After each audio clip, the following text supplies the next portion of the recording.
Hello friends, today we are going to discuss about who is an audiologist. In this video, this is mainly meant to create awareness about who is an audiologist and what are the clinical services he can deliver. Okay, this picture that you are seeing, myself, I am an audiologist and speech therapist. So we'll move on to the presentation. Who is an audiologist? So, an audiologist is a qualified professional who provides a comprehensive array of professional services related to identification, diagnosis, and management of persons with auditory, balance, and related disorders and the prevention of these impairments. So, from this slide, it says that identification, diagnosis, and management of persons with auditory, that means hearing. So if anyone having a hearing problem, is audiologist going to diagnose and treat? So is he an ENT doctor? No. A doctor is a doctor. So here an ENT doctor will play a role of medical related services. That means a doctor will perform or his own tests and prescribe medicines or performing surgery. All medical related services are provided by ENT professional. So who is an audiologist? So here audiologist is a paramedical professional. So he will mainly deal with the estimation of hearing loss and treatment of the same and balance related disorders. So here an ENT professional and an audiologist. So don't call an audiologist as a doctor. So a doctor is a doctor always. The next level is audiologist is a paramedical professional. So he is mainly dealing with rehabilitation services. So then auditory, then balance. So if a person having a balance issues like dizziness, giddiness, vertigo, so there are many balance related problems. So, a trained audiologist, a qualified audiologist will perform balance related tests and treatment and prevention of these impairments. So he also plays a role in preventing these disorders, like creating awareness among the people and to perform school screening, newborn screening. So what are the service delivery? In future slides we are going to discuss. So, and we know that all the doctor will undergo an MBBS. He will undergo MBBS course.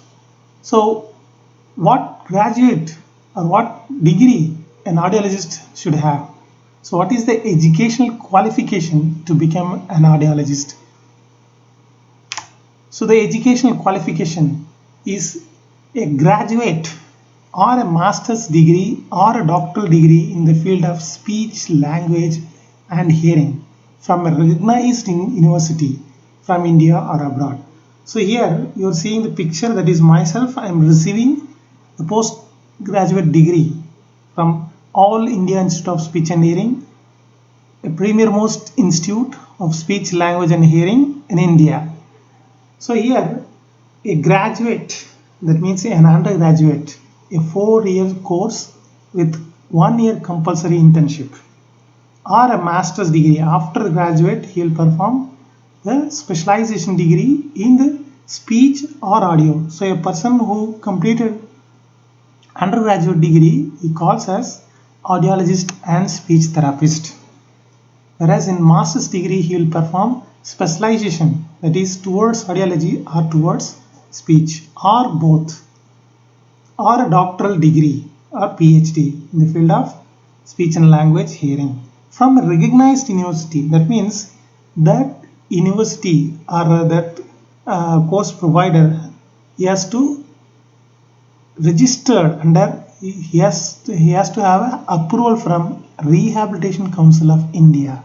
That is an autonomous body that will give the approval for the courses for BASLP course, that is Bachelor in Audiology and Speech Language Pathology.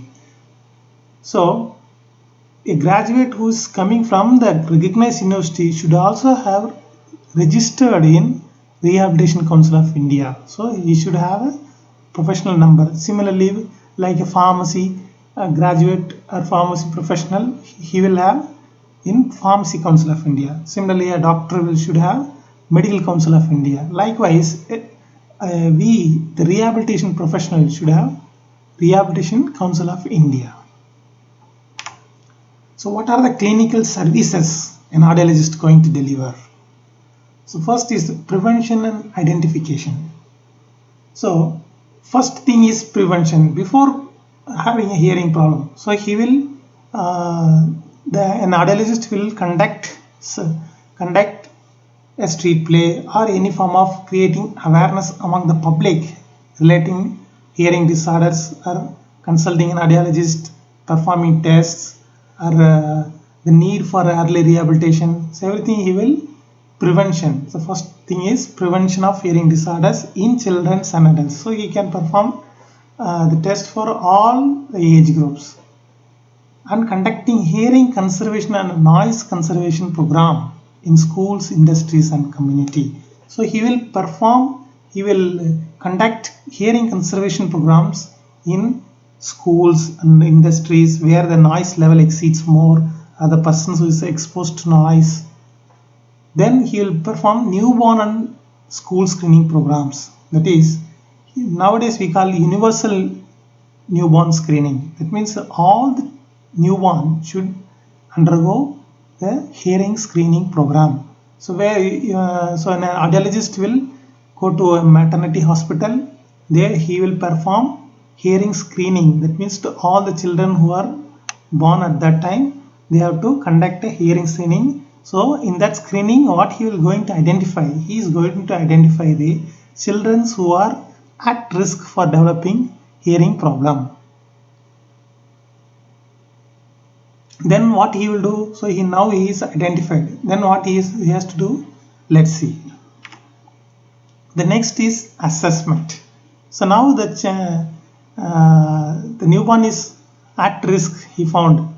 Then he will refer to the diagnostic evaluation. There, clinical and or instrumental screening. Now he is going to assess the hearing status of the child. So screening, then identification. Now he has to identify and perform assessment.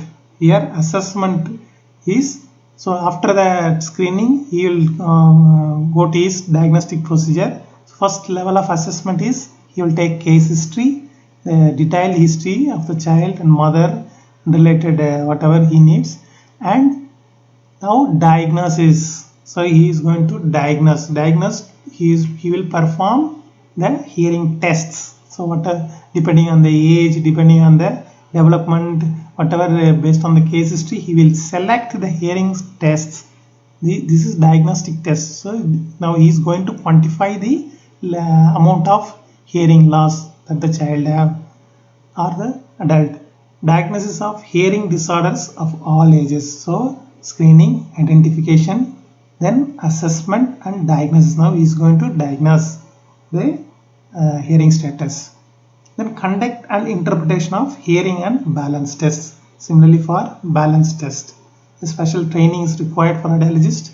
Whoever undergone the special training for balance, they can pursue the balance tests and treatment for balance disorders. Then assess candidacy for persons with hearing loss for cochlear implant and provision of fitting, mapping and educate to optimize device use. So this is now you are hearing a new term, cochlear implant. This is a treatment option, management option for hearing loss that we will discuss in the next one. So now assessment has completed. So here the audiologist selected some tests, performed the tests and found out the quantified hearing loss, the amount of hearing loss that a person has. So management and rehabilitation. Now he has to treat. Now he has diagnosed the client. Now he is going to treat. So for treatment, he need to assess. Again, he need to assess selection, fitment, and dispensing of all kinds of hearing assistive device, including hearing aid. hearing aids. For example, if the patient has some amount of hearing loss, so he will assess whether he is whether he is eligible for an amplification device such as a hearing aid, and selection of it. There are so many models of hearing aid, so you need to go for which model is suitable for him, and depending on the cost, depending on the patient need, he will suggest, and he will make the he will then if the client is ready to purchase a hearing aid, so then he will fit the hearing aid. Now the hearing aid is purchased by the client, now he is going to fit. So the hearing aid will be programmed according to the patient's hearing loss. So it is programmed digitally, and now the hearing aid is fitted to the client, and dispensing. Now the hearing aid is dispensed to the client. So what he will do only if so now the treatment has been suggested and provided. That's the role of audiologist. Is it ends there? No, it still continues. So now he has to plan the rehabilitation regime. That means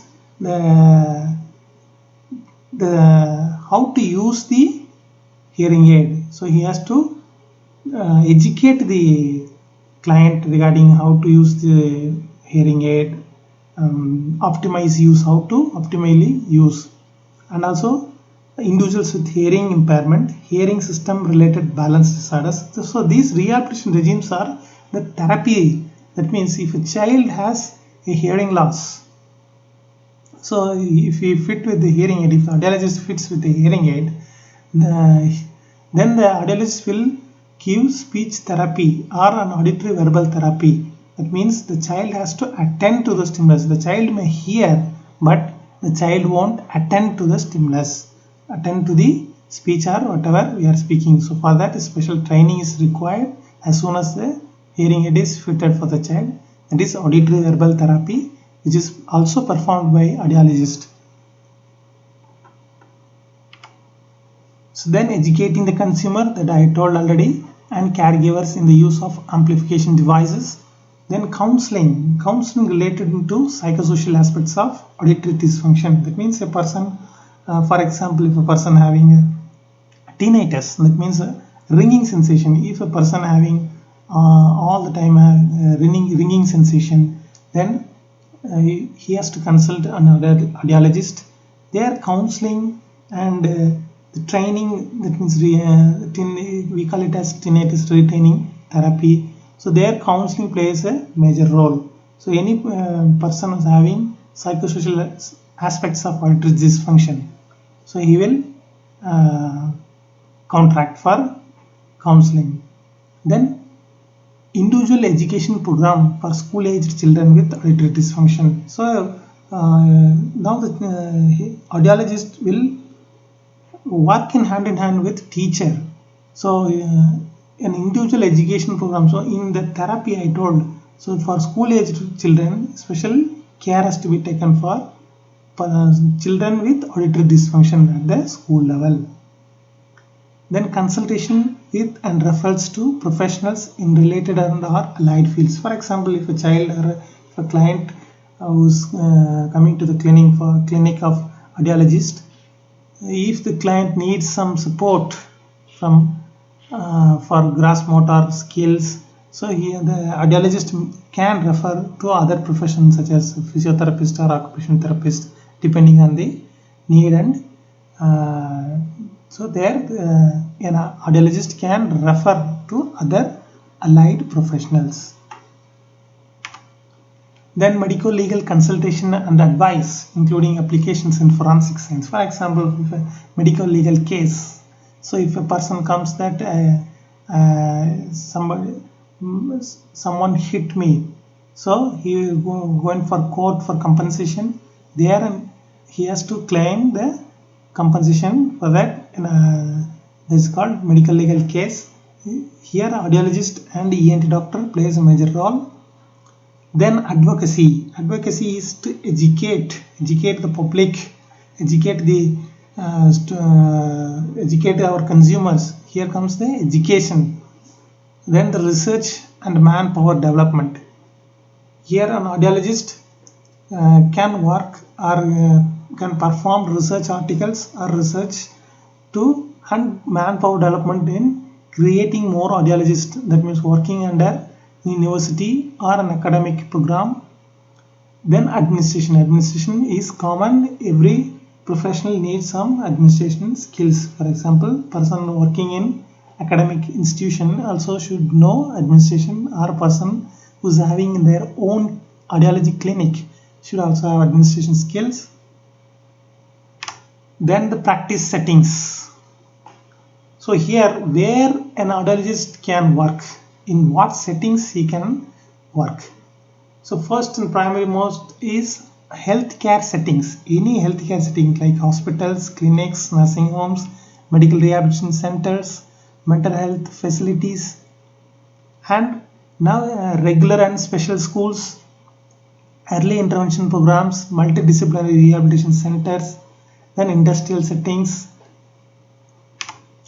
hearing aid and cochlear implant manufacturers. I told cochlear implant, it is a special, it is a surgically implanted device for the persons who's having significant hearing loss. So it is beyond hearing aid. The hearing aid is the first option, whereas cochlear implant is a surgically, it's an advance from the beyond hearing aid. So there audiologists can also work in hearing aid and cochlear implant manufacturers. Then universities, colleges and their clinics as a lecturer or professor in the colleges and universities. And professional associations such as Indian Speech and Hearing Association, or many associations are there he can work, he or she can work. Then state and central government agencies and institutions. So central government, states and state government universities like or institutions such as any colleges, government colleges or government hospitals, there he can work as an audiologist. Then research centers, he performing research in research centers. Then private practice settings, he can set up a private clinic or work under any private sector. So this is the end of my presentation. Hope you understood who is an audiologist. So audiologist right from screening, identification, assessment, diagnosis, management and the counseling has to be majorly done by the audiologist. Hope you enjoyed the video. For more videos, subscribe our channel. Thank you.